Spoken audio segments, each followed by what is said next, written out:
سلام دوستان، امروز قرار روی تکنیک جاروی ستایی کار کنیم. توی اجرای جاروی ستایی رفتار دست به این شکل هست که یه دونه رفته، 2 تا برگشت. بشنویم.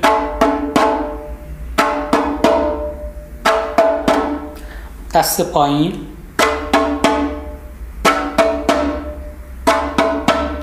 این جاروی ستایی رو ما میتونیم توی جملات استفاده کنیم که مثلا 3 تا بشکن پشت سر هم داره. 3 تا بشکن دست پایین. این جمله رو گوش بدیم.